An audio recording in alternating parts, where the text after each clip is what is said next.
Good evening and welcome to another edition of the Wright Experience. I'm Dr. William T. Wright Jr., the founder and host of this show. I'm absolutely excited about the increased subscriptions and et cetera that is going on with regards to this podcast that we started a little bit over a year ago. Thanks to you, the impact of this show is growing by leaps and bounds. For that, I'm extremely grateful. Please don't forget to continue to like and respond to the work that we're doing. And also, if you're viewing us via YouTube, don't forget to click like, comment, and also that subscribe button. That helps us tremendously as we're continuing to grow the show. Tonight is episode number 56 of the Wright Experience. And tonight I have an account executive that works for Scholastic Education that we're very excited to talk with tonight and learn more about literacy and how corporate companies work together with public school educators to ensure that we are providing solutions for students and staff every day. My guest tonight is Mrs. Lisa Thomas. Since September of 2020, Lisa Thomas has supported North Carolina schools through her role as the account executive for Scholastic Education Solutions. Lisa embraced this role just at the height of the pandemic and has worked to serve district and school leaders along with teachers, students, and families through the various levels of support offered by Scholastic. During the last 18 months, she's been honored to partner with various organizations and school districts to provide keynote speakers, support the implementation of classroom libraries, take-home book programs, and summer programming. Lisa was also able to dive into this new role due to her valuable prior experiences, not only with Scholastic, but in previous school district roles. She has worked as Vice President of Adoptions and Customization for Scholastic Education. She has also worked as the Vice President of Training and Development for Scholastic as well. Previous roles for Lisa also include educational consultant to the Southeast region, as well as a few opportunities to work with international accounts. Lisa also had the honor of serving as an account executive for the state of North Carolina for 5 years with Scholastic Education. Prior to this, she served as a K-5 curriculum coordinator and classroom teacher in Union County Public Schools in North Carolina, where she grew up and calls home to this day. In each of these roles, Lisa remained committed to literate lives for all students, and she still considers herself a teacher at heart. During her time with Union County Public Schools, Lisa served as vice president of the local IRA Association, as well as other local organizations. She also served on the Teaching Fellows Advisory Council at the University of North Carolina at Charlotte, where she attended and obtained her education degree. Since then, Lisa has been honored and supported her community in a variety of ways. She has received the President's Award twice while working at Scholastic Education and is proud of the work she's been able to do in this capacity. She has been a member of No Women since 2019 and is currently featured in the first state book of 55 women across the state of North Carolina to know. In addition, Lisa currently serves on the board of directors for the Union County Education Foundation. She resides in Union County, North Carolina with her husband, Dwayne, and son, Jack, who's 12. And she also serves on the Parent-Teacher Fellowship Board at her son's school. Born and raised in North Carolina, Lisa is a loyal fan of the Carolina Panthers. We'll get into that discussion in a minute. And enjoys going to home games with her family. You will also see her at baseball games or basketball courts cheering on her son. And finally, Lisa is working on adding author to her resume as she is writing a couple of different books. And so we're looking forward to hearing more about that at a later time.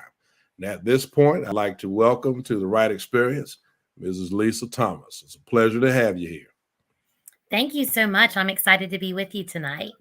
Thank you. Thank you for joining us. And I'm certainly excited about having you here and excited about hearing the wonderful work that you're doing to impact the life, continuing to do to impact the lives of students. I learned a lot in reading your bio about your past experiences. And, you certainly have a wealth of knowledge and a wealth of experiences that prepare you to do the work that you're doing now. And so we're certainly happy and pleased about that. Want to start right off getting into the questions by asking you to tell us a little bit about the work that you're currently doing, the specifics of it, and how it impacts student and staff outcomes on a daily basis. Yeah, well, there's a lot going on right now, as you can imagine, because of the pandemic. A lot of students are in need of what we call acceleration, right? We don't want to Mhm. focus on the fact that about all the missed time from school, but instead, how do we really motivate, engage, and even accelerate student growth at this point? So, a lot of my current work has been working with school districts around planning for their summer school. Mhm. There are different requirements this year than previous years from the state. So working to help folks figure out what that offering looks like and really how to meet the demands of both literacy and math content. So we've been doing a lot of work around that. But I think the other key element besides programming has been around providing books for students to take home over the summer months so that we ensure that they have text to read while they're in their homes. We know that many kids, about really kids in a lower socioeconomic background, about 65 to 70% of those students do not own a single book in their home. And so being able to provide that type of support to students is really critical. So that's been a huge part of what I've been focused on even the last few months leading into the summer. Right, and we're certainly looking to take advantage of that in my local district. But tell us why that's so important. Why is it important to have children continuing to read and sharpen those minds over the summer? Well, I see it with my own son. I can tell you Mhm. one summer, I was not as diligent as I should have been about having him read, and I thought he was doing a little more than he was. And I definitely saw the change in his start of his school year because when they assessed his reading levels, he had summer loss, and so that really showed me the importance of providing those resources to students to be able to read over those summer months because it keeps their mind sharp. It allows them to visit different locations, right? A story can take you to many different places. I know a lot of students love to read nonfiction and learn about other places in the world and learn about key content that maybe they've gotten a quick glimpse of in the classroom that caught their attention. And this allows them to go a little bit deeper on their own. So while I would love to think that students and families are always taking advantage of the public libraries, it's always important to know that sometimes there's not that access available to them to be able to do that. So being able to provide those books as resources becomes critical, especially over those summer months. And it's not so much about what they read, is that they continue to keep that, whether it's fiction or nonfiction, as you're saying, it's about keeping those minds sharp and keeping that learning going even during the summer. Yeah, Um, absolutely. And right. what we find is that oftentimes when we give students choice about the books that they can take home and read, they're going to be 10 times more engaged than if we just say, here's the book you're assigned to read and you have to read. We want kids to be able to have that choice and that self-selection. And Absolutely. kids do know how to make those choices. True. Absolutely. Thank you so much for that. So, while we're on the subject of literacy, tell us how we improve literacy year round, particularly in underserved areas. We call them rural, we can call them lower socioeconomic areas. How do we make that happen in those areas that may not have the libraries, um, other than through programs like yours? Yeah, I think it's several things. I think Mhm. one, it's what you all do in schools every day, and that is to bring those types of resources to students. And so one of the ways to do that is through a robust, rich classroom library where Mhm. students have the opportunity right in their classroom to choose books based on interest, based on topics, based on genres. And so what we find is that sometimes teachers are left on their own to build those classroom libraries if a district hasn't made that a part of their district-wide literacy plan to include classroom libraries as a way for students to engage. Right. Then, second of all, it becomes important, what does that school library look like? And what is that access to that? How are students able to check out books? What does that school library look like?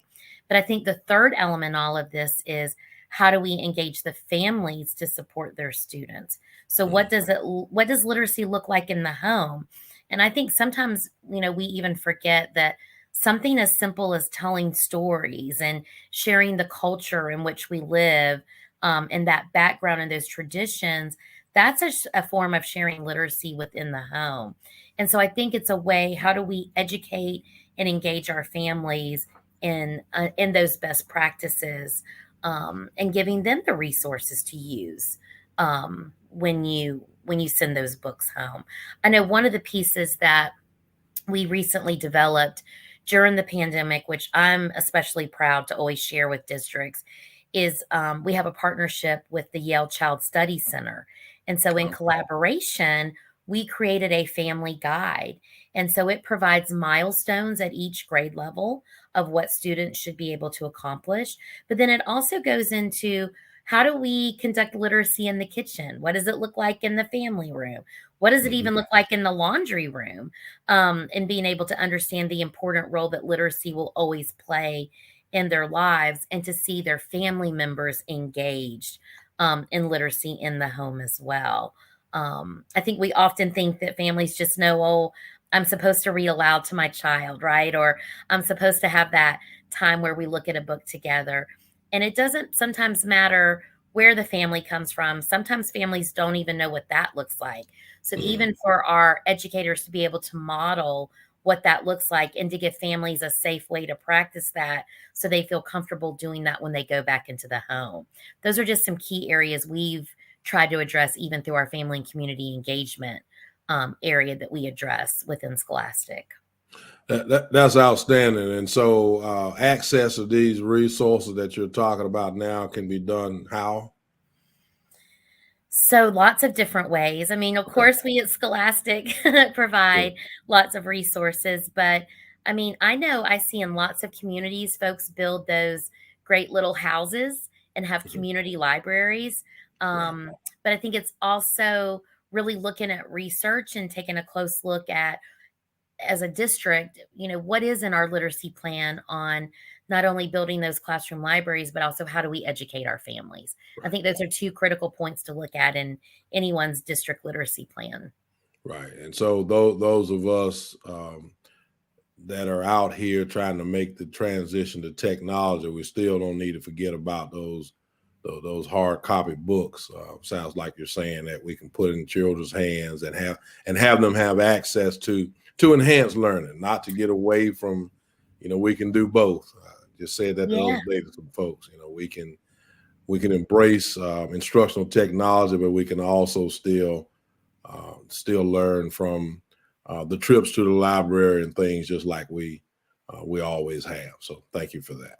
Yes, and we've even embraced that philosophy at Scholastic too, because we do have, an independent reading management system online now, where students can Okay. read ebooks. And then even our magazines have gone not only in print, but also in a digital format to support teachers in the classroom. So, really being able to have that blended approach, of both print and digital.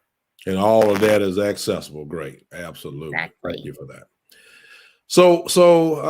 You've been in both worlds. You've been in education, and now the work that you would do, we kind of consider to be corporate, if you will. Yes. Just as I have, except mine was the opposite. I started in corporate and then went into education. But in your opinion, Mrs. Thomas, what can educational leaders learn from corporate leaders, in your opinion? So I think a few things that happen in corporate America, or as corporate leaders, is, and especially because our corporation is still founded in the world of education, I think we Sure. tend to still kind of set things up, in that way very often. And so I would say one is really the importance of teamwork and Mhm. working together as a team and coming together in a collective way to really brainstorm and think of the best solutions. And so one of the key ways I think we do that is we do listen to educators. So as we're creating and developing new programs and products, we not only have to think about what do you currently want, but we also have to think ahead about what do our graduates need when they get out, right? So what do we need to be able to do to prepare those students that are in the classrooms today for the future of tomorrow? And so that gets to be, I think, a key element for us is that design work and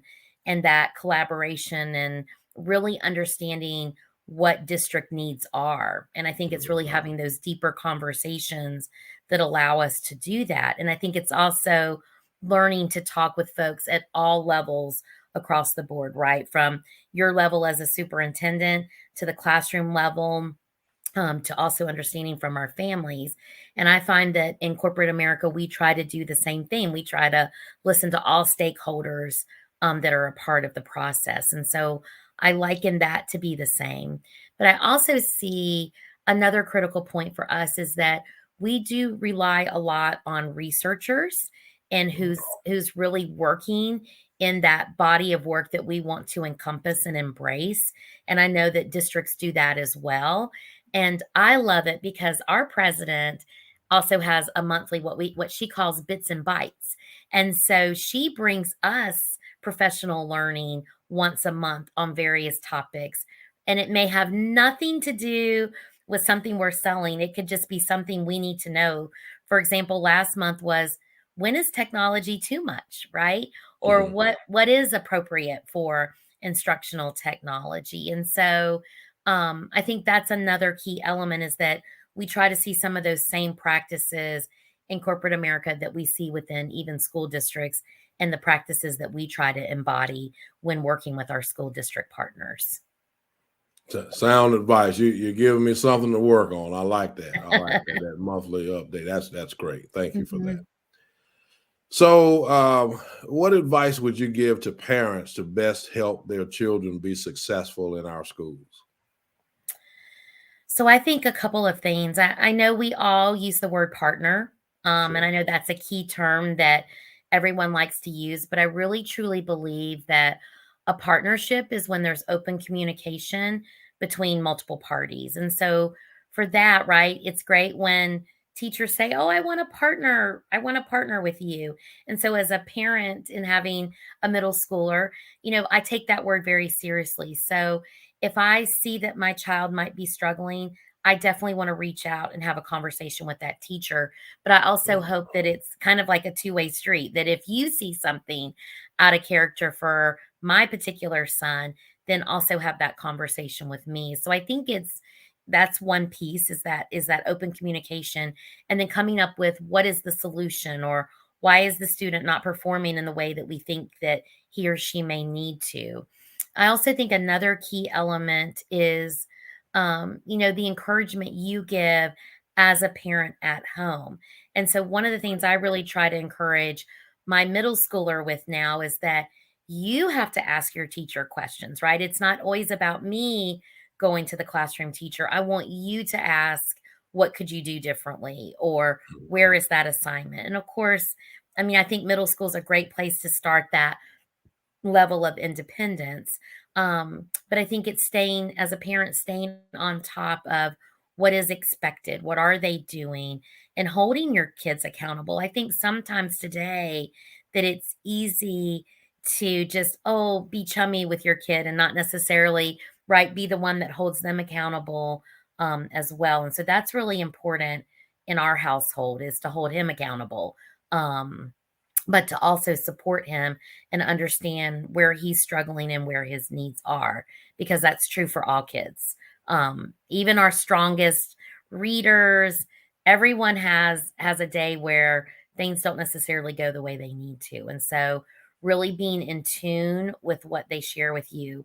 The other is I always think about for those parents who maybe pick their kids up from school or take them in the mornings, it's really thinking about those key questions of asking about their day and just saying, "How was school?" Right? We all know what the answer is. It was fine. It was good. But really being able to dig into, tell me what you did in science. What's something new you learned today? So, really thinking of new questions to ask them on a daily basis to learn a little more about their school day. And then I think most importantly is just encouraging and supporting your child along with that teacher so that they know it's important to you that that teacher and student have a great relationship, and how do they develop that, right? Because that's the key to anything in life, are the relationships that we develop. Amazing insight, and certainly I appreciate every bit of that. My favorite question to ask children as a superintendent, and I used to do this with my children when they were school age. What did you learn today? And that's an open-ended question, and hopefully the answer is not nothing, which it is sometimes. Yeah. But hopefully that'll get you some answers that you're looking for. But you're right. It is important that we help our students understand what's important to us, and emphasize the fact that it is a partnership. That it's not a us against you or you against them or anything of that nature. And we can do that while supporting them yet holding them accountable. I think we can. Sometimes we think if we do one, we're not doing the other. Well, Yes. I think we can do both for sure. Absolutely. So, Mrs. Thomas, let's pretend for a minute that you have the opportunity to advise a brand new reading teacher to the profession. Somebody who is just starting to teach literacy, let's say at the elementary school level, and you have the opportunity to advise them. What are some things that you would teach them or tell them? Well, a couple of different things I think are a good starting point. I know when I first started, probably the first thing that I really wanted to do was, one, get to know my students, Hmm. right? So I Hmm. think using interest surveys, getting to know what they like to read, because what you'll quickly find out is that some kids will tell you they don't have a favorite book, that they don't, there isn't a favorite author that they have. So to me, that was always a challenge of, okay, how am I going to help get this child hooked into reading? And then how do I keep the passion alive in other students? So really understanding, what your students like to read, where they are, like what kind of supports are you going to need to put in place, understanding your curriculum, right? What are Hmm. the expectations? I think about, and you've gotten to hear Dr. Danielle Dickey a few times as we've brought him to North Carolina. And I always think a lot about, when he talks about, we all have the same standards to work from, but yet we could all interpret them a little bit differently. So it's Right. important to use that right language with students so that we're all using the same language from grade level to grade level so that they do build their foundation and go from level to level. So no matter where you enter in as a new literacy teacher, being able to support that standards development, um, that will really enrich them. So it's interest in getting to know those students, following your standards, but above all, really creating an environment where kids are discussing, they're reading, they're really digging into the content that you're assigning, and that you're working kind of collaboratively on the content that you're learning. I think that's another key element. For a new teacher. And then really understanding how to learn to work with families. I think that's another key element as a new teacher. And a lot of times, and I know I would be a very different teacher today now having had my own son versus how I was probably as a brand new teacher. And so, really helping to understand, what families are experiencing, and sharing what insights you learn about their students too. I think those are key pieces together. Hmm. Awesome advice, and it is. I think all of us, if we had to go back and do that first year over, would probably do it a little bit differently. Yeah. Um, in fact, there's some folks who now are amazed that I'm a superintendent based on my first year of teaching. But anyway, it's Well, And the other thing I would say, only because part of my previous role when I was in my curriculum coordinator job was to support brand new teachers, and that something that I learned early on is if you're ever going to read that book aloud in front of the class or you're assigning a certain text, make sure you have read that book before you ever do anything with that text in the Right. classroom. And I think we both would agree that in today's world, you really need to be very mindful of the Absolutely. content that you're sharing in the classroom. Absolutely. We're hearing more and more about that every day, aren't we? For Yes, we sure. are. So, Mrs. Thomas, are there any other points or comments that that you have that we would need to share with the audience at this point? This is kind of exhausted the list of my questions for now. Yeah. No, I think, sometimes short bits of information are better than long bites of information. And Right. so I think we've covered, some great talking points about literacy, supporting families, supporting teachers, the critical need for both print and digital in the world we live in today. And I'm glad that we had the opportunity to chat about that briefly. Okay. If you will hold on with us for just a minute, we'll come back and close out the show. Okay, thanks. My guest in a couple of weeks here on the Right Experience is going to be Mr. Michael Williams. Mr. Michael Williams is a personal friend of mine, but he is also the director of Turning Point Workforce Development Solutions. It is a conglomerate that serves the eastern part of North Carolina with solutions for workforce development. And he's been doing that work for a number of years. And we're very excited to get him on the show to talk more about how workforces are developing even in rural northeastern North Carolina. So that's coming up at the end of the month on May 26th, 2022. Mrs. Thomas, I'm certainly excited and thankful that you took the time to be a part of the Right Experience. We've been talking about this for a while and glad to finally have you here. And just thank you tremendously for all of the work that you do. And even in my own personal district, the work that you're doing to get some materials that our students had for the summer that are so desperately needed so that we can continue this learning. As you said, even before the pandemic, we knew that learning certainly needed to continue to take place, even when students are not in our presence.